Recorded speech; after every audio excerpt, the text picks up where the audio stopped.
नमस्कार, मैं हूं गौरव अग्रवाल। परमाणु सेंटर की ब्लैक फाइल से एक ऐसी सीक्रेट रिपोर्ट आउट हुई है जिसमें परमाणु युद्ध के दो खलनायकों के नाम दर्ज हैं। एक सिरफिरा है तो दूसरा सनकी।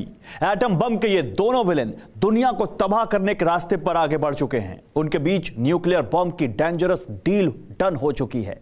आखिर कैसा है विश्व विनाश का वो मॉड्यूल जो दुनिया के लिए रिस्की हो चुका है, आप खुद देखिए। दो सनकी करेंगे दुनिया तबाह, बारूद बरसेगा बेहिसाब। इमरान एटम बम फोड़ेगा, सन की किम मिसाइल छोड़ेगा। परमाणु युद्ध के दो खलनायक, जंग होगी बड़ी भयानक। परमाणु सेंटर की ब्लैक फाइल से सीक्रेट रिपोर्ट। वर्ल्ड वॉर का लास्ट एपिसोड ऑन हुआ, इमरजेंसी मोड। दुनिया के लिए रिस्की, एक सिरफिरा, एक सन की। तो दुनिया भर में न्यूक्लियर हथियार और एटम बमों पर निगरानी रखने वाली एक संस्था के बड़े अधिकारी ने अपने इंटरव्यू में यह आशंका जताई है कि दुनिया में अगर न्यूक्लियर वॉर होगी तो उसके खलनायक कोई और नहीं बल्कि पाकिस्तान और नॉर्थ कोरिया होंगे, क्योंकि इन दोनों देशों की कमान जिन लोगों के हाथों में है उनमें से एक बेहद ही सिरफिरा है जिसका नाम है इमरान खान, तो वही दूसरा दुनिया का सबसे बड़ा सन की तानाशाह है जिसका नाम है किम जोंग उन। आखिर कैसे इन दोनों देशों की एटमी संधि ने तबाही की नई इबारत लिखने का खौफनाक प्लान तैयार कर लिया है? दुनिया के सबसे बड़े परमाणु सेंटर में क्यों खलबली मच गई है? देखिए इस सुपर एक्सक्लूसिव रिपोर्ट को। नॉर्थ कोरिया जो है लगातार अपने न्यूक्लियर वेपन्स की जो को बढ़ाने में लगा रहता है और दुनिया को डराने के लिए, खासकर अमेरिका और साउथ कोरिया और जापान के ऊपर दबाव बनाने के लिए आए दिन वो जो है बैलिस्टिक मिसाइल का टेस्ट करता है। नॉर्थ कोरिया ने ऑलरेडी 6 न्यूक्लियर टेस्ट कर रखे हैं और लगातार वो न्यूक्लियर टेस्ट करने की धमकी भी देता है। और जिस तरीके से पाकिस्तान का बिहेवियर भी हमने देखा कि लगातार वो भारत को है वो न्यूक्लियर थ्रेट देता रहता है, न्यूक्लियर ब्लैकमेल की धमकी देता है और लगातार वो न्यूक्लियर ब्लैकमेल करने की कोशिश करता है, भारत के ऊपर हमले कराने की साजिशें करने की बात करता है। तो ये जो पाकिस्तान और नॉर्थ कोरिया का जो न्यूक्लियर बिहेवियर है वो इतना ज़्यादा इर्रिस्पॉन्सिबल है। जिस तरीके का इनका नाटकीय व्यवहार है, न्यूक्लियर बिहेवियर जिस तरह का है, जितने ये रेकलेस इर्रिस्पॉन्सिबल तरीके से ये बातें करते हैं और इनकी जो नाटकीय नीति है गैर जिम्मेदाराना है, इर्रिस्पॉन्सिबल है, तो ऐसे में इनके द्वारा किसी भी तरह का एस्केलेशन हो सकता है। लेकिन ये देश मुझे लगता है कि इस बात को जानते हैं और इनको जानना भी चाहिए कि यदि नॉर्थ कोरिया और पाकिस्तान किसी भी तरह की न्यूक्लियर वेपन्स के थ्रेशोल्ड को क्रॉस करने की की कभी भी जरूरत करेंगे तो इन दोनों देशों का अस्तित्व समाप्त हो जाएगा। CTBTO एक ऐसी संस्था है जो इंटरनेशनल मॉनिटरिंग का काम करती है। इसका काम दुनिया भर में मौजूद परमाणु हथियारों की निगरानी करना है। ऑस्ट्रिया की राजधानी वियना में CTBTO का हेडक्वार्टर मौजूद है। इसके अलावा 89 देशों में 337 जगहों पर CTBTO के सेंटर मौजूद हैं।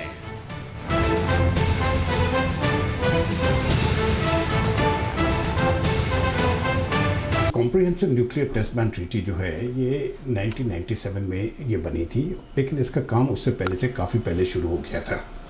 इसका मकसद सिर्फ यही था कि जो भी देश हैं जिनके पास जो न्यूक्लियर हथियार बना सकते हैं या मटेरियल है न्यूक्लियर हथियार बनाने का, जैसे जिनके पास एटॉमिक रिएक्टर्स हैं, ये उनके लिए लागू थी, ये उनके लिए लागू करने के लिए थी। और मकसद यही था कि कोई भी न्यूक्लियर हथियार टेस्ट नहीं करेंगे, सिर्फ टेस्ट नहीं करेंगे। CTBTO की माने तो दुनिया के 9 देशों के पास न्यूक्लियर हथियार है। अमेरिका, रूस, चीन, Britain, France, Bharat, Pakistan, Israel और नॉर्थ कोरिया। इनमें से सिर्फ 5 देश अमेरिका, रूस, चीन, फ्रांस और ब्रिटेन ने CTBTO पर हस्ताक्षर किए हैं। भारत, पाकिस्तान, इजराइल और नॉर्थ कोरिया ने CTBTO पर हस्ताक्षर नहीं किया है। भारत और इजराइल ने न्यूक्लियर हथियार के लिए नो फर्स्ट यूज पॉलिसी की बात मानी है, लेकिन पाकिस्तान और नॉर्थ कोरिया ने ना ही CTBTO पर हस्ताक्षर किए हैं और ना ही वो फर्स्ट यूज को तवज्जो देते। 1999 में CTBTO को हस्ताक्षर के लिए रखा गया था। उस दौरान सभी 9 देशों को इस पर हस्ताक्षर के लिए कहा गया। हिंदुस्तान को CTBTO ने हस्ताक्षर करने के लिए कहा था, लेकिन पाकिस्तान जैसे पड़ोसी मुल्क के होते हुए भारत ने इसे इनकार कर दिया। लेकिन CTBTO को हिंदुस्तान ने यह आश्वासन दिया कि वो नो फर्स्ट यूज की पॉलिसी पर कायम रहेगा। यहाँ तक हमारी न्यूक्लियर पॉलिसी का सवाल है, उसमें नो फर्स्ट यूज की आज तक हमारी पॉलिसी यही है।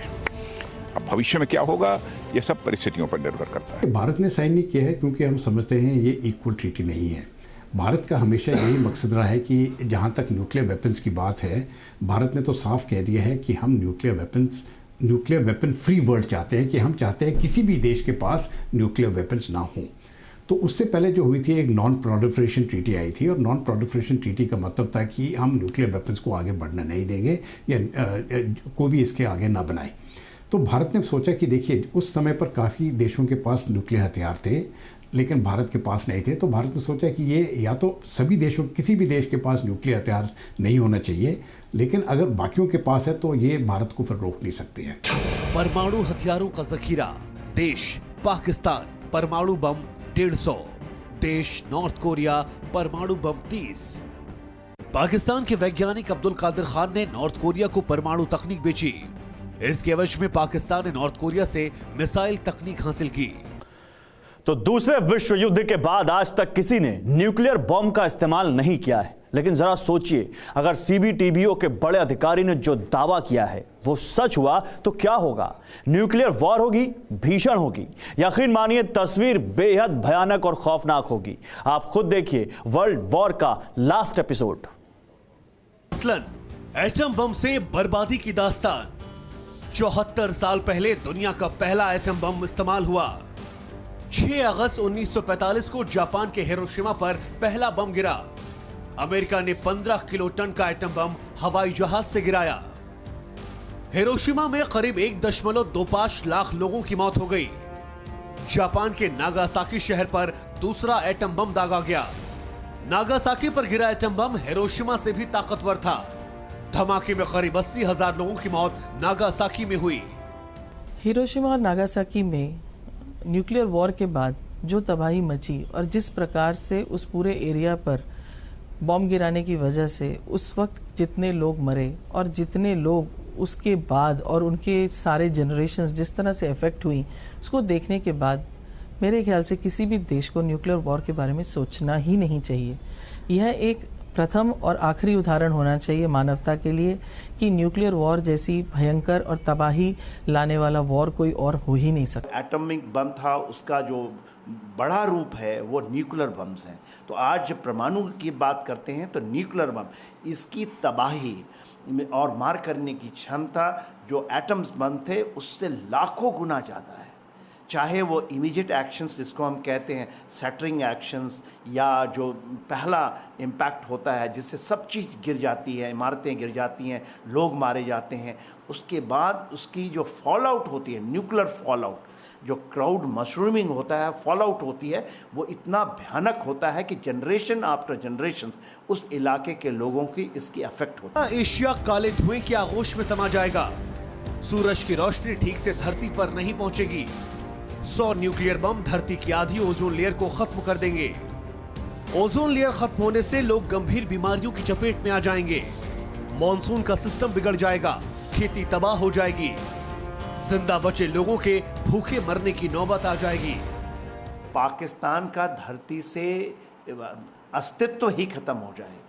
और इसकी बात सबसे पहले जनरल रॉड्रिक्स होते थे, हमारे आर्मी चीफ, उन्होंने बताया था कि ये जो हमारा 9 फर्स्ट यूज़ के बाद यदि पाकिस्तान हिमाकत करता है, जिससे कि हम अभी डिपार्चर हो गए, हम ये नहीं कहते कि हम सेल्फ मॉनिटोरियम में हम यूज़ नहीं करेंगे, या जो ज़रूरत पड़ी पाकिस्तान के संदर्भ में तो हम इसके ऊपर में नो फर्स्ट यूज़ का जो हमारा सेल्फ मॉनिटोरियम है वो ख़त्म है।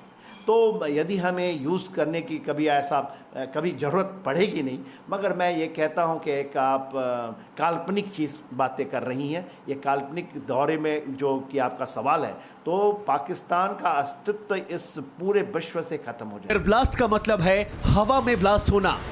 एयर ब्लास्ट वातावरण में हाई प्रेशर बनाता है। थर्मल रेडिएशन एयर ब्लास्ट में ज़्यादा होता है। थर्मल रेडिएशन का असर 48 किलोमीटर के दायरे में होगा।